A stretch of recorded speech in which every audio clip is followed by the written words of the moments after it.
ஐஷா சேனலுக்கு உங்களை வரவேற்கின்றோம்.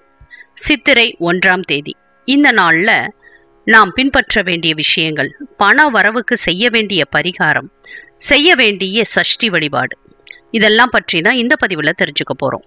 ஐஷா சேனலை சப்ஸ்கிரைப் பண்ணிக்கோங்க, பக்கத்துல இருக்கிற பெல் ஐகானையும் பிரஸ் பண்ணிக்கோங்க.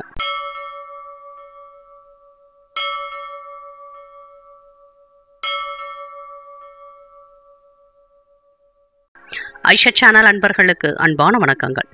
தமிழ் வருடங்கள் மொத்தம் 60. இந்த 60 வருடத்திற்கு பஞ்சாங்கத்துல ஒவ்வொரு பெயர் இருக்கு. இப்ப நடந்து கொண்டிருக்கக்கூடியது சோபக்கிருது வருடம் முடிந்து குரோதி வருடமானது பிறக்கவிருக்கின்றது. இந்த குரோதி வருடம் 38வது வருடமாக நமக்கு வருகின்றது. குரோதி என்ற வார்த்தையை கேட்டவுடனேயே எல்லோருக்கும் ஒரு பயம் வரும். இந்த குரோதி வருடம் எப்படி இருக்க போகிறதோ என்று ஒரு மனதில் ஒரு சஞ்சலம் இருந்துகிட்டே இருக்கும். குரோதி என்றால் கோபம், பகை, பிரச்சனை, போர் போன்ற அர்த்தத்தை குறிக்கின்றது. ஒவ்வொரு வருடத்தின் தமிழ் பெயரை வைத்து அந்த வருடம் எப்படி இருக்கும் என்ற பஞ்சாங்கத்துல ஒரு சில குறிப்புகளும் இருக்கும். அதன் அடிப்படையில இந்த வருடம் உலக மக்களுக்கு கொஞ்சம் துன்பங்கள் வருவதற்கு வாய்ப்பு உள்ளதாக குறிப்பிடப்பட்டிருக்கு. நமக்கு இந்த புத்தாண்டானது நல்லபடியான புத்தாண்டாக பிறக்க வேண்டும் என்று நாம் முருகப்பெருமானை வேண்டிக் கொள்ள வேண்டும். ஏன் முருகப்பெருமான் அப்படின்னு சொல்லும் பொழுது, இந்த ஆண்டு பிறக்கும் பொழுதே சஷ்டி திதியோட பிறக்கிறதுனால முருகப்பெருமானை வழிபடுவது சிறப்பு. இந்த வருடத்துடைய தலைவர் செவ்வாய் பகவான். செவ்வாய் என்றாலே வெப்பம், சூடு என்ற பொருளை குறிக்கின்றது. இதனாலதான் இந்த ஆண்டானது கொஞ்சம் வெப்பமானதாக இருக்கும் அப்படின்னு எதிர்பார்க்கப்படுகின்றது. செவ்வாய் பகவானுக்கு அதிபதி முருகப்பெருமான். நாளைய தினம் இந்த ஆன்மீக வழிபாட்டை செய்வதன் மூலம் செவ்வாய் பகவானால் நமக்கு நன்மை நடக்கும். முருகப்பெருமானை தமிழ் கடவுள் என்று சொல்லுவோம்.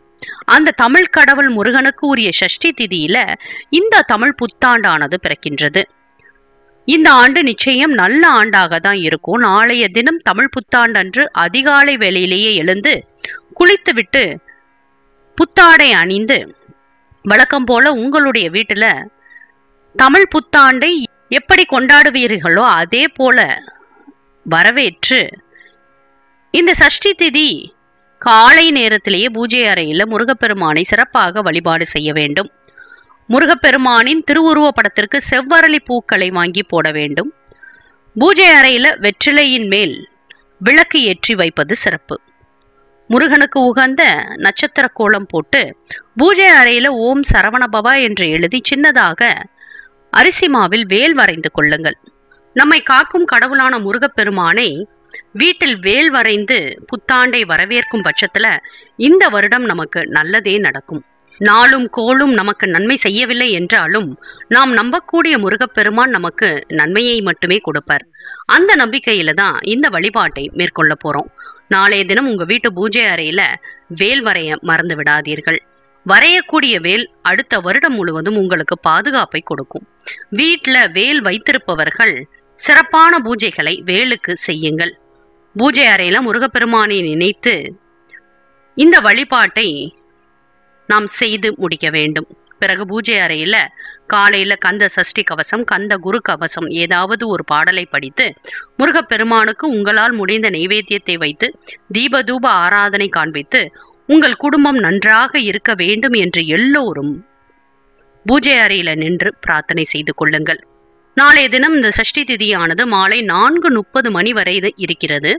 ஆகவே காலையிலேயே தமிழ் புத்தாண்டை வரவேற்கும் பொழுதே முருகப்பெருமானையும் மனதார பிரார்த்தனை செய்து கொள்ளுங்கள். அடுத்தபடியாக இந்த சிறப்பான நாள்ல பண வரவுக்கு ஒரு சில பரிகாரங்களை செய்யும் பொழுது இந்த வருடம் முழுவதும் நமக்கு பண பிரச்சனை இல்லாமல் இருக்கும். முதல் நாளே பரிகாரத்திற்கு தேவையான வேலைகளை எல்லாம் செய்து வைக்க வேண்டும். எச்சில் படாத ஒரு கிண்ணத்தை எடுத்துக்கோங்க. அதுல குடிக்கின்ற நல்ல தண்ணீரை ஊற்றிக்கொள்ளுங்கள். அந்த தண்ணீர்ல கொஞ்சம் மஞ்சத்தூள், ஒரு ஏலக்காய், ஒரு கிராம்பு, ஒரு துண்டு பச்சை கற்பூரத்தை நசுக்கி போட்டுக்கோங்க. வேப்ப இலை, மா இலை, துளசி இலை, இந்த 3 இலைகள் கிடைத்தால் இந்த தண்ணீர்ல போட்டு இதை பூஜை அறையில வைத்து விடுங்கள். பட்டை, ஏலக்காய், லவங்கம், பச்சை கற்பூரம் இந்த 4 பொருட்களையும் மிக்சியில போட்டு பொடியாக அரைத்து இதையும் பூஜை அறையில தனியாக ஒரு கிண்ணத்துல வைத்து கொள்ளுங்கள். மறுநாள் காலை, அதாவது சித்திரை 1ஆம் தேதி காலை எழுந்தவுடன் பூஜை அறையில வைத்திருக்கக்கூடிய இந்த தண்ணீரை வடிகட்டி வாசல் தெளிக்கும் தண்ணீரோடு கலந்து நிலைவாசல்ல தெளித்து விட வேண்டும்.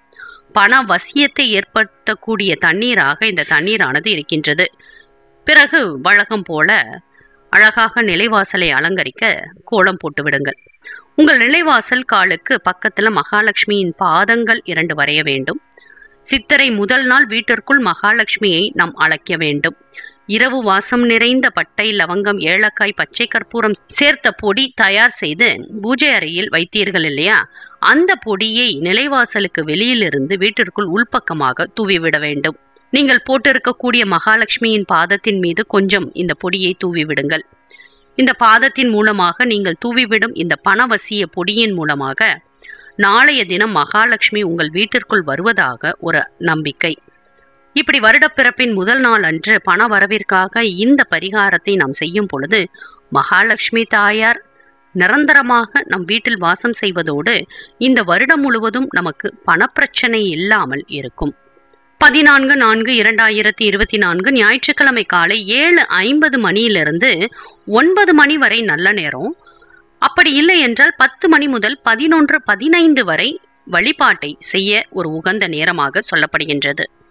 காலை சூரிய உதயத்திற்கு முன்பே வழிபாட்டை முடித்துக் கொள்வோம் என்றால் காலை 6 மணிக்கு முன்பு நீங்கள் பூஜை செய்யலாம். அதுல தவறு கிடையாது. நாளைய தினம் ஞாயிற்றுக்கிழமை அன்று சித்திரை முதல் நாள் பிறக்கவிருக்கின்றது. ஆகவே அனைவரும் நாளை சூரிய உதயத்திற்கு முன்பாகவே எழுந்து குளித்து முடித்துவிட்டு தமிழ் புத்தாண்டு கனி காணுதல் வழிபாட்டை செய்ய வேண்டும். நாளை ஞாயிற்றுக்கிழமை சூரிய பகவானுக்கு உரிய நாள் என்பதனால நாளைய தினம் எல்லோரும் சூரிய நமஸ்காரம் செய்ய வேண்டும். இது நமக்கு நல்ல ஆரோக்கியத்தையும், நல்ல வேலையையும், நல்ல தொழிலையும், நல்ல லாபத்தையும் நமக்கு பெற்றுத்தரும். தமிழ் புத்தாண்டு அப்படின்னு சொல்லும் பொழுதே எல்லோர் மனதிலையும் ஒரு புத்துணர்ச்சியும் மகிழ்ச்சியும் இருக்கும். உங்களுடைய சொந்த பந்தங்களுடன் இந்த புத்தாண்டை சேர்ந்து கொண்டாடுங்கள். சொந்த பந்த வீடுகளுக்கு சென்று இனிப்புகளை பரிமாறிக்கொள்ள வேண்டும். உங்களுடைய பிள்ளைகளுக்கு, உங்களை விட வயதில் சிறியவர்களுக்கு உங்கள் கையால் ஆசீர்வாதம் செய்து பணம் கொடுக்க வேண்டும். 10 ரூபாய் கொடுத்தாலும் போதும். உங்களோடு பெரியவர்களாக இருந்தால் அவர்களுடைய காலில் விழுந்து ஆசீர்வாதத்தை பெற்றுக்கொண்டு நீங்கள் அவர்களிடமிருந்து பணத்தை வாங்கிக் கொள்ளுங்கள். அந்த பணத்தை செலவு செய்யக்கூடாது. உங்களுடைய பணம் வைக்கக்கூடிய பெட்டியில வைத்தால் நிறைய பணமானது சேரும். உங்களுடைய தொழில்ல நிறைய கஷ்டம் இருக்கும் வேளையில பிரச்சனை இருக்கிறது எனும் பட்சத்துல நாளைய தினம் சூரிய பகவானை பிரார்த்தனை செய்து கொள்ளுங்கள். உங்களால் முடிந்த கோதுமையை வாங்கி தானம் கொடுங்கள். உங்களால் எவ்வளவு கோதுமை வாங்க முடிகின்றதோ அவ்வளவு வாங்கி இல்லாதவர்களுக்கு, எளியவர்களுக்கு தானம் கொடுங்கள். எல்லா மனிதர்களும் பசியோடு இருப்பார்கள். இந்த சிறப்பான நாள்ல உங்களால் முடிந்த அன்னதானத்தை செய்ய வேண்டும். உணவுக்கே வழி இல்லாமல் இருப்பவர்களுக்கு உங்களால் முடிந்த அன்னதானத்தை செய்வது நல்லது. அதோடு மட்டுமல்லாமல் புத்தாண்டு அப்படின்னு சொல்லும் பொழுதே நம்மிடம் இருக்கக்கூடிய கெட்ட வழக்கத்தை விட்டுவிட்டு புதிதாக நல்ல ஒரு பழக்கத்தை நம்மிடம் ஏற்படுத்தி கொள்ள வேண்டும். அதே போல இந்த நாள்ல மங்களகரமான பொருட்களை வாங்க மறந்து விடாதீர்கள். ஏற்கனவே ஒரு பதிவுல சொல்லியிருக்கோம். கல்லுப்பு, மஞ்சள், மல்லிகைப்பூ, தேன், பால் பொருட்கள், இது போன்ற பொருட்களை நாம் வாங்குவது வீட்டிற்கு மங்களகரத்தையும் லக்ஷ்மி கடாட்சத்தையும் ஏற்படுத்தும். அதனால வரவிருக்கக்கூடிய இந்த சித்திரை 1ஆம் தேதியை முருகப்பெருமானை வழிபட்டு தொடங்குவோம். நிச்சயமாக இந்த ஆண்டு செல்வ செழிப்பான ஆண்டாக நமக்கு அமையும். மேலும் இது போன்ற தகவல் அறிய ஐஷத் சேனலை சப்ஸ்கிரைப் பண்ணுங்க, ஷேர் பண்ணுங்க. உங்களுடைய கருத்துக்களை எங்களுக்கு பதிவு பண்ணுங்க. நன்றி, வணக்கம்.